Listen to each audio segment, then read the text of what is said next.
know this guy. We're live at Big Ten Media Days. Let's have some fun.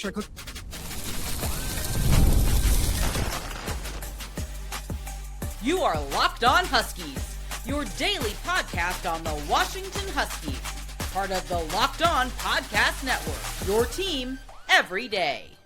Welcome back into another edition of the Locked On Huskies podcast. I'm Roman Tomashoff. That's Landen Hatchett. We're hanging out at Big Ten Media Days here in Chicago. And Landen, thanks for joining us. We're going to have some other guys stopping by, having some fun while we're here. Yeah. But, I got you here for a couple of minutes. So let's talk about the offensive line. And first of all, you're out of the brace. Your recovery process. How are you feeling at this point in time? Feeling good. Not fully 100% healthy yet, but getting there. It's been a long process. It's been drawn out, obviously just ups and downs of rehab and recovery. It's just how it goes with football, part of the game. But it's been good, man. Just getting healthy, been able to take a step back and learn more of the mental side of the game and get into that. It's been huge. And, excited to get into camp and get into fall. So let's talk a little bit about the mental side of the game, because I feel like that's something we hear so much from. I remember Dylan Robinson talked a lot about that with us during spring practice. When you think of the mental side of the game, where do you think you've made the most strides from even say spring practice to now? I think just understanding the offense as a whole, not just the offensive line and what our jobs are. Obviously, going in, you got to know all 5 positions jobs as a center specifically, but understanding the formations, play structure, why we have motions, how the motion affects the box, how safety rotation goes on, just really getting able to study the offense and then understand the defense and why the defense does what they do, and being able to build calls off that and understand, maybe just being one step ahead is a better way to put it.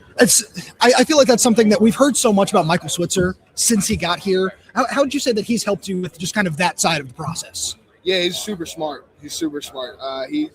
Any question I ask him about the offense at all, whether it's a motion or a route tree or something, he knows it. I'm like, I don't know why he knows that as offensive line coach, but he does. And he's a big source of knowledge, and I really appreciate him for that. And then Michael Brewster as well. Played center his whole career, so been able to tap in with him a lot and just pick his brain whenever I want to. And he's also really smart, just breaking down defenses and pressure looks and how they're coming, where they're coming from week to week, whether that's in season or breaking down our defense during spring ball. So that's another thing. I feel like we don't ever hear a whole bunch. I'm glad you mentioned Michael Brewster, because having, just so many assistants on the staff that have that sort of experience, for you as a center, having somebody like that who is, all Big Ten at Ohio State, played in the NFL. What is that experience like, being able to work with him? It's been awesome. He's one of the guys. You get along with him really well. He loves hanging out with us. We love hanging out with him. But then, when you really get down to it, and he's just smart. He's really smart. He understands the game. He understands the position very well, as you just said. He's worked in the system before like this and other NFL systems. He's widely – he's a lot of experience. And just being able to pick his brain and get kind of different perspectives on things is huge with him. And, and he comes to me and asks me questions about stuff. And we just have open conversations about it.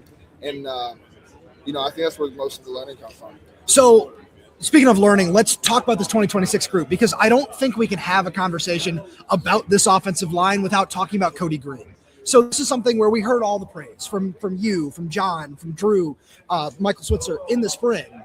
Where have you seen the most improvement from him from spring practice until now? Just continue to grow as almost a professional mindset. He understands he's a young guy that there's a lot of expectation on him. That can be hard sometimes, but he's put his head down and just grinded, getting his body to where it needs to be, continue to refine his body. And then again, the mental side of things, always asking me questions. We sit down and watch film together all the time, just breaking down stuff. And he's always grinding. He's always finding ways to get better. He's never satisfied, and that's huge for him. And now it's the same thing where with the guy right next to him in John Mills, where I feel like you have a bit of a unique perspective on this with 2 guys who starting a lot as true freshmen, something you did a lot in 2023 as well, just getting into games. And how have you been able to just kind of help them along that process of, hey, this is what you need to get ready for, even though, it's different Pac-12, Big Ten kind of deal. How have you been able to help them just in that process? Yeah, I think the biggest thing is just don't let the moment get too big is what I continue to preach. And especially for Kodi, it's easy to come in and, think that you're a freshman, you're going against these older, experienced guys, and that's going to be difficult. But if you just go out and play your game, that's all you got to do. And Kodi does a really good job of doing that. And John, as we saw last year, did a really great job of doing that. And John's almost stepping now into more of a leadership role as well. So seeing him grow from only in the span of a year has been awesome, and I can't wait to see what he does in the rest of his career. Let's talk a little bit more about his growth too. Because I feel like that's something where he came in so advanced last year, and we saw so much from him right away. Yeah. What does growth look like for somebody like John Mills? Yeah, his biggest thing is simply like the trend that you'll see of these young guys they're just grinders. They love film, they love football, they love every aspect of it, and that's the same thing with John. He continues to sharpen his mind. He came in, coming from high school to a college program, it's sometimes tough to get incorporated into an offense, but he did it really fast. He was living in the film room, and he continues to do that, and then his body as well. John's the leanest I've ever seen him. He's the fastest I've ever seen him and the strongest I've ever seen him.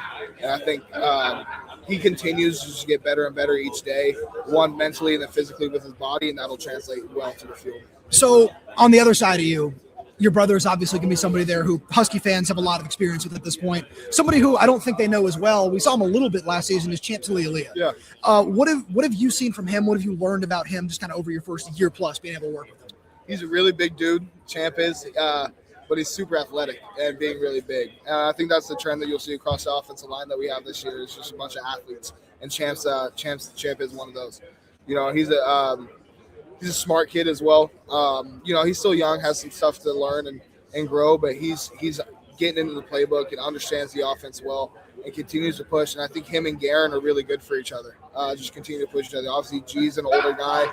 A very older guy, and you're allowed to say that, right? Yeah, okay. Yeah. And has a lot of experience under his belt, and Champ's a really talented young guy, and those two are the competition this camp and going into the seasons. I think it's going to be great for both of them and the offensive line as a unit. Who's one player that maybe we're not talking a lot about just at this point in time that you think Husky fans need to know about on the offensive line? Yeah, talked about him a little bit during spring just because he got so much reps, but I want to keep hitting on Jake Flores, man, and what he did this last spring, hopping in at center for the first time, having to fill in for myself and then Garen when he went down was just super impressive. And, obviously there's plays here and there where he gets beat, and that's just part of the game, especially playing a new position for the first time. The other one is Kolt Dieterich. I think obviously Kodi's a really great player. I think Kolt also is, and I think that's going to be another where they continue to push each other this camp, and I think that's going to be a real competition. But outside of the left tackle, he's able to play all 5 positions as well, and he's another smart dude. Lots of experience at Sam. Played a lot of ball at Sam Houston, and you put on his Texas film, and he played really well against Texas. And I think he's another guy, big body, 6'6", that's able to fit in the Big Ten and play well. So that's another guy, maybe whether he starts or not, but he's a guy that can fill in at all 5 positions and provide more depth for us. All right, now we're getting to the real hard-hitting questions here. These are probably the hardest questions you're going to be asked all day. Okay. It's a tradition here on Locked On Huskies. What's your go-to food spot in Seattle? Oh, man. Joey's Kitchen. Oh, okay, all right. Yeah. And see, this is where it gets really difficult. Yeah. What's the most frequent order? What's the favorite? The new most frequent, it used to be the steak and sushi sub the 7-ounce for the 14-ounce New York, but now it is the lobster spaghetti with the 14-ounce New York. So it's a lot of food, but it's so good. If y'all haven't tried it, I would highly recommend getting the lobster spaghetti. I don't know what's in it, but fire. So, Landen, thanks for being here, man. Yeah, appreciate you, man. Support for today's show comes from our good friends over at Wayfair. Your home should feel like your home, and sometimes it doesn't take a complete renovation to make that happen.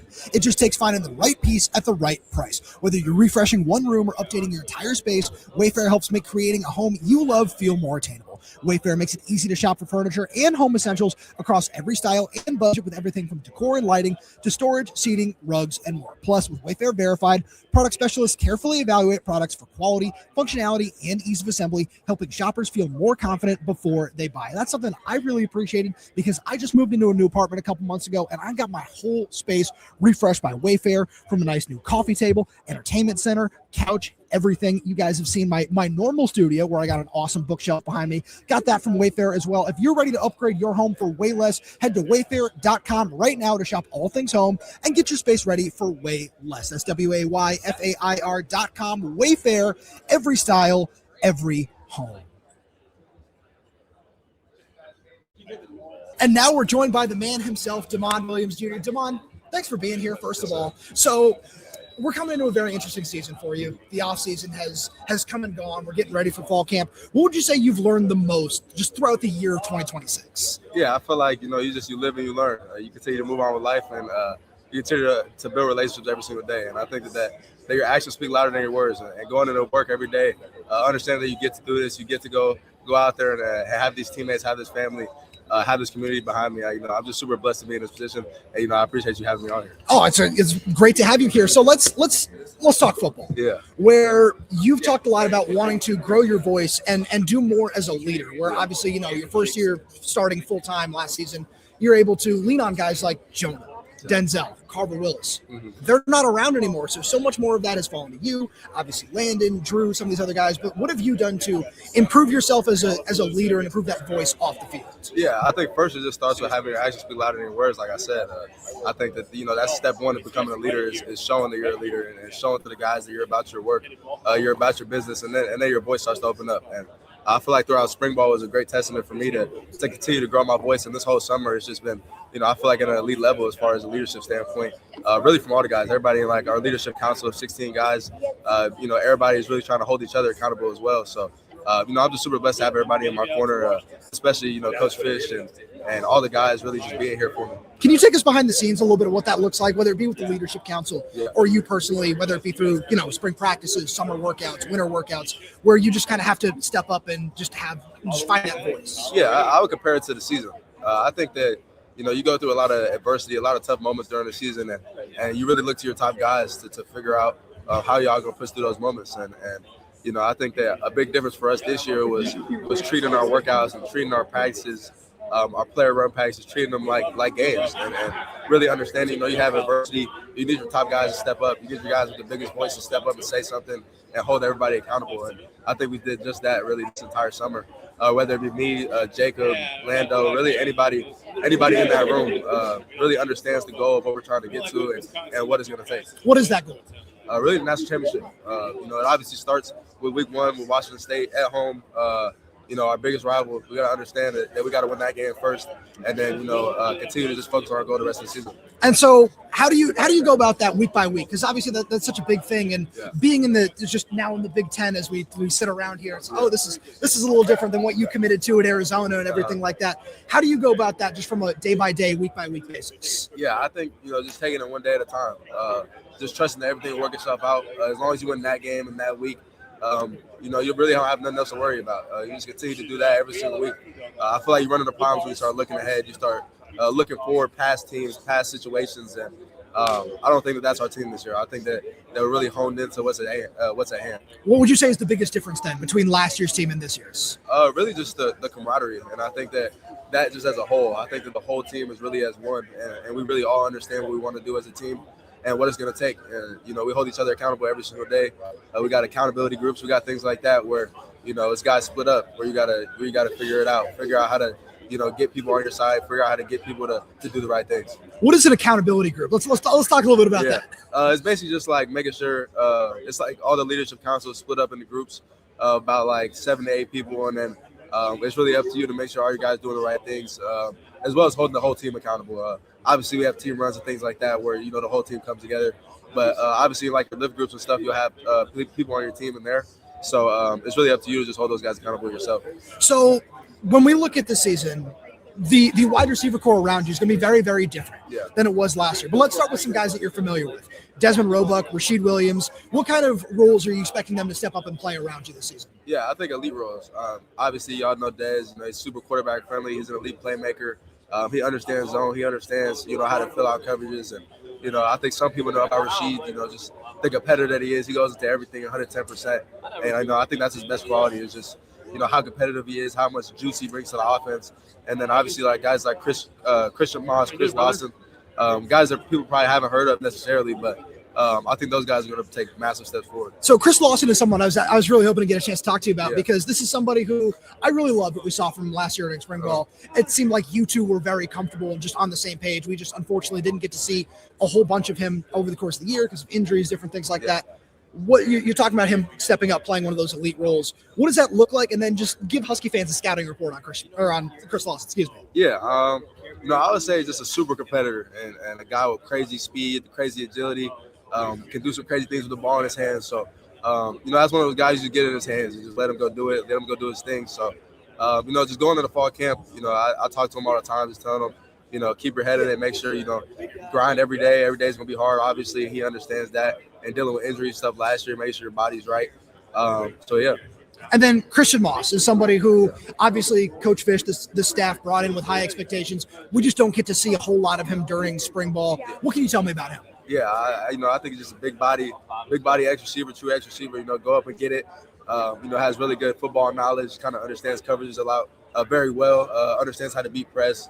Understands how to position his body to go get the ball. So for me, that's super comfortable for me to have him as a receiver because you understand that when the ball's in there, he's going to make a play on it. So let's dive into these freshmen a little bit because another just group that comes in here with very, very high expectations. Yeah. Let's start with Jordan Clay, where that was somebody who, just in terms of what he was able to do in the red zone during spring ball, it seemed like you and him were able to build a rapport very quickly. What are you hoping to see from him during fall camp? Yeah, I think just him staying on the same trajectory. Days are going to get hard. You're going to have tons of adversity, way more than spring ball or summer or anything like that. So I think just, as a freshman especially, you just understanding the landscape of it. How each day is going to be a grind and continuing to tell him that I'm in his corner and have him understand that, he's not by himself, competing or anything like that. We're all in it together. So that's actually something I'm curious about because I want to talk about these other freshmen as well. But the differences between spring and fall camp just seems so massive. Where is one of the biggest differences like in spring, it's more about just like getting comfortable, learning about some of the guys around you. And then you get into fall and obviously it's more game prep. It's more so many different things like that. What else can you tell me just about that adversity, some of those differences? Yeah, I just think the workload, the workload is a lot heavier in fall camp. And spring ball is really just meetings and practice, kind of in like the afternoon type setting. It's like every other day. Fall camp, you're every day, long days, 10, 12 hours in the facility. You just have to understand it. That's the grind that you have to do to get where we want to go. So, just having them understand that, I've been through it 2 years now in the same system, in the same fall camp. So, they can lean on me whenever they want to as far as what they need. So you talk about getting where you want to go. Obviously, that's the NFL. How do you think that Coach Fisch has helped prepare you guys through your fall camp regimen for that? Yeah, I just feel like how tough it is. I feel like it's super tough. It builds us up to, just be tough men, really, to be tough football players and really just be a pro. That's our mindset every day. Go in and handle your business like you're a pro already. And, So let's get into some of these scouting reports again. Trez Davis. Mm-hmm. That was someone who I think that when we talked to Coach Cummings in the spring, he said that was the guy who was the most advanced of the three freshman receiver. How did you feel throwing to him? And then what can you tell me about him? Yeah, no, he's super good too. I think he has crazy football knowledge. He's from Louisiana. He got crazy ball skills, crazy bounce, things like that. It's great to have those type of athletes in the receiver room that you understand that their potential is super bright, but they're already there right now. So then Mason James was someone where it just felt like the staff wanted to get the ball in his hands, where he's just super quick, somebody who just feels like he makes the plays. Yeah. How similar would you say he is to Chris Lawson in that regard? And then what's different about him as well? Yeah, I'd say he's pretty similar. I think, just playing in that slot role, he has more potential as far as like sweeps and things like that go, as far as getting the ball in his hands quick and having him go make plays. And I think that's one of his best characteristics. You see him get the ball and you see him turn up the sideline stuff. You're like, oh yeah, like you can see it. You can see the burst. You can see the moves that he puts on people. He's really fluid in his route running and things like that. So I think that's definitely going to help him in his long run. So one thing I'm really curious about as we kind of look ahead to the 2026 season is Coach Fisch went on the Big Ten Network during spring ball and said that he really wants to see more from you during big games. What does that look like for you? As you take this step forward as a leader, what do you want to see more from yourself in those sorts of moments? Yeah, I think just like I was talking about, just like through bad moments, having resiliency in those games, like not waiting until the next game to turn it back on necessarily, or needing a bad game to kind of flip the switch. But I think that throughout that game, understanding how to have a fast track mindset, understanding how to flip the script, and I've been working with our mental health guys just to continue to talk to them every single day, and it's helping me be in a better scenario for those situations. All right, before we get out of here, I have some really important questions for you. This is the hardest questions you're going to be asked all day. All right. Since coming up to Seattle, what has become your go-to place to get something to eat? Wild wasabi. Okay. Yeah. All right, then this is always the hardest part for me personally when I'm looking for places to eat. What's your go-to order? It's a hibachi place. So I go Ooh, I mean, I go New York steak and shrimp. Okay. With fried rice, and gets you a good amount of yum sauce on there, and then you go a spicy California roll. So this is something that my friends and I debated for a long time. What is the best kind of fried rice? Is it like chicken, pork? Some people just go with the veggie. What's that for you? I think chicken. I like the Okay. steak and chicken too. That's nice. That's good right there. So, Damon, this has been great. Thanks for joining. yes, sir. I appreciate you. Appreciate you. No doubt. Since 1986, the game has been creating classic college hats that fans are proud to wear. Whether you're an alumnus, current student, season ticket holder, or simply someone who never misses a game, a great college hat is more than just apparel. It's a way to represent your school wherever you go. This year, the game is celebrating its 40th anniversary by giving fans a chance to save on some of their most iconic college hats. If you've been thinking about replacing an old favorite or adding a new one to your collection, now is the perfect time. And this is something that I love talking about when talking about the game, is because I love retro throwback designs, and all the ones that they have for Washington on their website are absolutely fantastic. And it's something that I personally, as a former baseball player, think a great hat is always a perfect part to complete a look. That and some shoes is what I always go with. And with the game, you're going to go find the best hats on the market. With hundreds of officially licensed college hats to choose from, you'll find the perfect fit for game day and every day. Don't miss this chance to celebrate 40 years of the game with 40% off your entire order. Visit thegamecaps.com and use promo code LOCKEDON at checkout. That's thegamecaps.com, promo code LOCKEDON. Celebrate 40 years of the game with 40% off, but don't wait. This anniversary offer won't last forever. Spencer McLaughlin now has decided to stop by here on Locked On Huskies from Big Ten Media Day. Spencer, we had a tremendous time at the White Sox game last night. We did. Somebody left early, and then you know what? Some of us had work to do. Yeah, clearly. Is that not what we're doing right now? Some of us had some extra work to do because of the way that schedules went. Some of us have 2 shows. Yeah, so some of us do. This is true. And some of us also don't tell their friends that they have studio lights that, Some of us don't ask. I asked for other things, and you could have been like, hey, if you need anything else. I came down, I sat immediately. Peek behind the curtain for all of you out there in Locked On Huskies. I sit down, I look at us on camera, I go, oh my gosh, why is this so dark? And he goes, I don't know, the camera's just being weird. I said, well, I have my stage light with me. Now you can see us. You're welcome. So thank you. You're so welcome. Spencer, yes. Let's talk Washington. Let's talk Washington. We're sitting here waiting for Jedd Fisch to jump up on the podium a little bit as the neutral arbiter of all things college football from time to time. What are your expectations for this team this year? I have made my record prediction for them over in Locked On College Football, and I have them going 9-3. Hey! They are actually among the record predictions that I've done so far, which is a pretty hefty number. I still have a lot to go. They're among my favorite over bets for the year. And look, I think what the odds makers are doubting with Washington by putting their total at 7.5 instead of 8.5. I don't think it should be 9.5, but I would have guessed 8.5 with the schedule they have because they don't have a non-conference game that should be a challenge. Don't lose Washington State. But, I think that the reason is because of what they lost, and I don't think that it focuses enough on what they bring back. I love their secondary, even without the 2 corners on the outside. I love the safeties that they have. I think they're going to be better up front than they were last year. You give Damon Williams another year. So can I stop you right there? Just because I'd love to talk about Damon, but I just spoke with Jedd Fisch about 20, 30 minutes ago. Okay. And one of the biggest things that he was telling me is that this is the best, deepest defensive line unit that he's had in his 6 years as a head coach.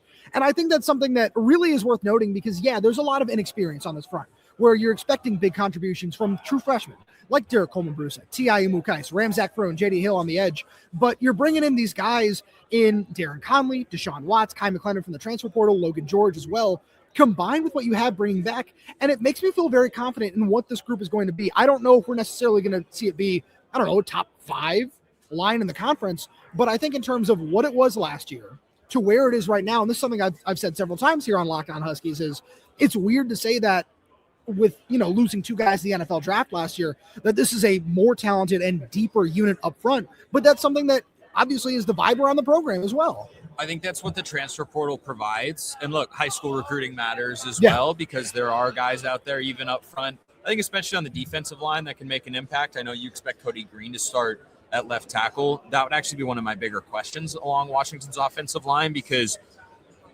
it is so hard. And I mean so hard to start as a true freshman on the offensive line. Defensive line, it's way more doable, but I just think that the combination of having your body ready and the technique required, which gets way overlooked. I think a lot of fans in particular look at offensive line recruits and say, oh man, he's 6'5", 300 pounds. He could play guard right now. Sure. But he might not have the hand and footwork that is requisite to go up against guys like Amari Washington at Oregon or whoever Ohio State's rolling out on the interior to replace Caden McDonald. Like, they've just got so much more time in the lab and with their coaches figuring out how to do those little things. And I think it gets overlooked with offensive line play a lot. I'm not saying Kodi Greene will be bad. I'm just saying among Washington's offensive linemen, that is my biggest question because, I'm sure this is a name Washington fans remember. Josh Connerly, when he went to Oregon, of course, was from the state of Washington, originally at Rainier Beach. He was a big-time recruit. Some services had him number one offensive tackle. Yeah.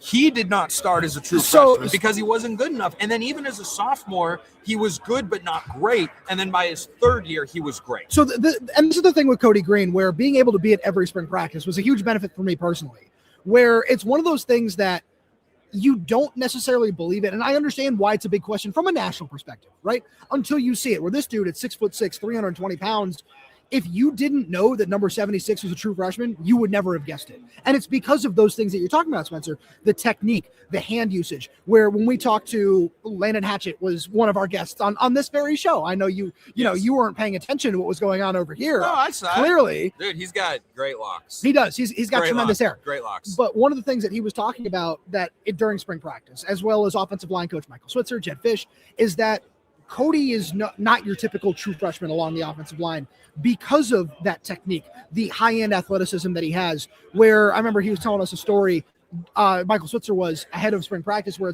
during one of the PRPs, he cuts off a wide zone, and it's, he already understands what he needs to do on plays like that. Those are the sorts of things that make me feel very good about this offensive line. And to your point, yeah, he's still going to be the biggest question because you're still going to look down at that piece of paper and say that's a true freshman, where you got a freshman All-American next to him in John Mills. You got Landen Hatchett, a senior at center. I think that Champ Talialia, a sophomore, is going to start at right guard. And then Drew Azzopardi is an NFL guy at right tackle as well. So, yeah, of course, that is going to be the biggest question along this offensive line.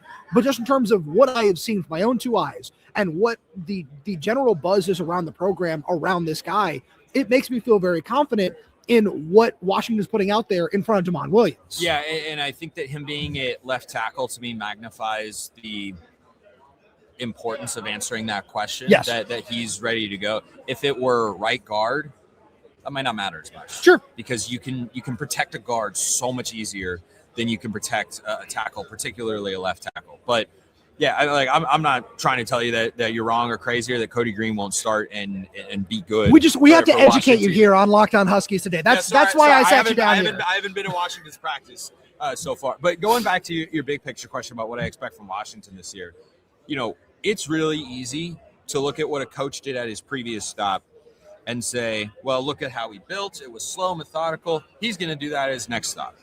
Why don't we ask Washington legend Jonathan Smith whether that always applies? Whoa! It does not always apply, as he is currently unemployed, seeing as Michigan State said after 2 years, which I thought was a little quick, but after 2 years they said this isn't going anywhere. But the reason that it looked like a good hire when he went to Michigan State was, Michigan State's an easier place to win than Oregon State. And look, it was a slow, methodical build. He's going to go and do the same thing.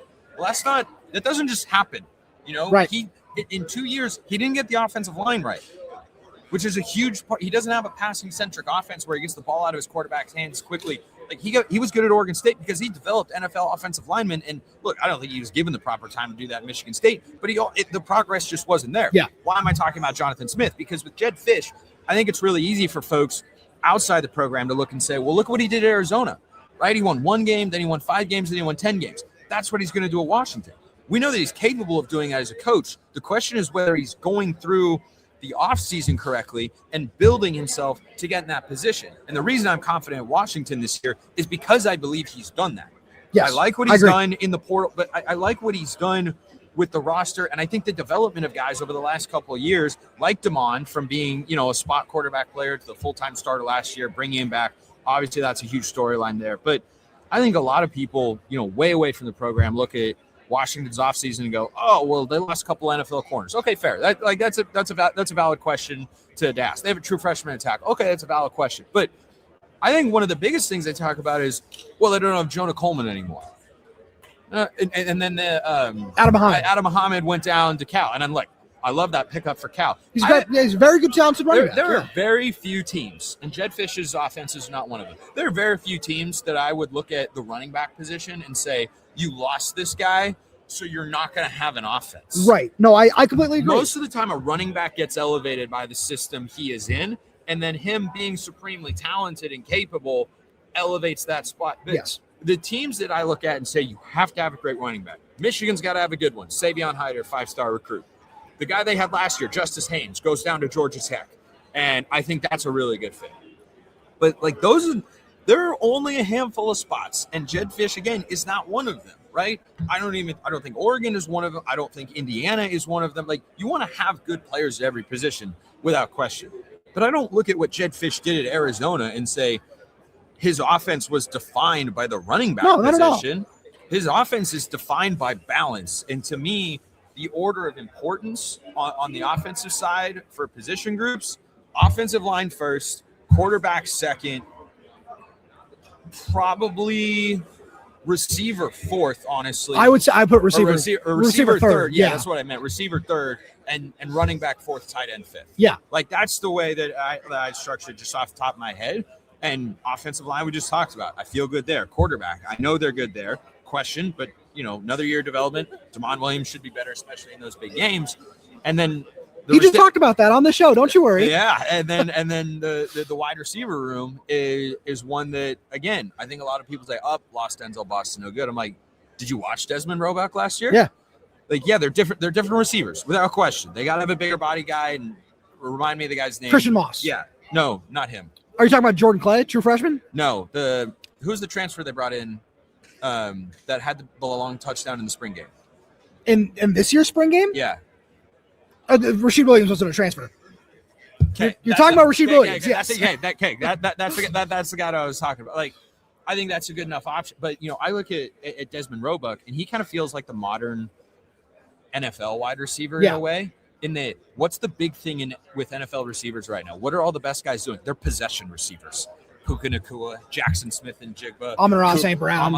Brown, Cooper Kupp when he was at his peak. I was going to say, hold on, that was like 5 years ago. Let's chill out. When he was, I'm saying like that style, and Roebuck is much more in that mold, whereas Denzel Boston is the big-bodied, physical outside receiver and whatnot. So I think that they're going to be good enough there. They have the two position groups that are most important to Jedd Fisch's offense, and that's why I feel good about him. So on top of that, they're also bringing in a trio of young guys in former 4-star recruits, Jordan Clay, Trez Davis, Mason James, who Damon Williams is just on the show talking about what kind of different skill sets they bring to the table and how you are complementing these experienced receivers, the Rashid Williams, the Dezmen Roebucks, Christian Mosses of the world, with a Chris Lawson as well, a high-end sophomore who just struggled with injuries last year, but this coaching staff is really high on. And how all of those guys complement each other and they round out this group very, very well. So I love where you're going with that, Spencer, but this is tradition. Since a lot of our everydayers might not know, you do have a lot of ties to the greater Seattle area. I do. So this is very true. This is something that Landen Hatchett was just asked. Damon Williams was just asked. Okay. What is your favorite place to go grab something to eat in Seattle? Okay. I'm going to go. Oh, gosh, that's hard. That's hard. I told both of them it was going to be the hardest question they were asked all day. There are two that really, really stand out to me. I got to go Beecher's number one. I am a sucker for that cheese sauce. Little touristy, but, that's okay. That's all right. No, I get it. Dude, I get it. That cheese sauce on the pasta is outrageously good. It is. The depth of flavor on their sharp cheddar kicks absolute butt. I'll throw another one out there that has some of its menu included at the Mariner games, but I've been to the full restaurant as well. Tamari Bar. Tamari Bar goes hard. Look, if you're gonna go to a Mariner game, great stadium, of course. By the way, I spend a lot of time there every single year. Yell at him if you see him. Get one. Yeah, by all means. Get one of the curry bowls that they have. I think the fried chicken is the best one, but there are no bad options in there. But if you go to the actual restaurant in Seattle, you want to get the bao buns that have have different types of meat stuffed inside. Yep. Dude, I think the crab, I think pork, and a beef when I was there. A pork Dude, bow bun is one of my favorite things on this tier. planet. No, that's top tier. Real Seattle fans out there that know the food scene, know that Tamari Bar is what's up. So those will be my 2 picks. I put them in the top. and that's why Spencer McLaughlin is on this show. Indeed. Spencer, thank you so much for being here. And to all you everydayers out there, thank you so much for tuning in. We really do appreciate it. If you like what we have to offer here on Locked On Huskies, please make sure to subscribe wherever you get your podcasts. Well, that's YouTube, Spotify, Apple Music, Amazon Music. Yeah, subscribe to Locked On Ducks.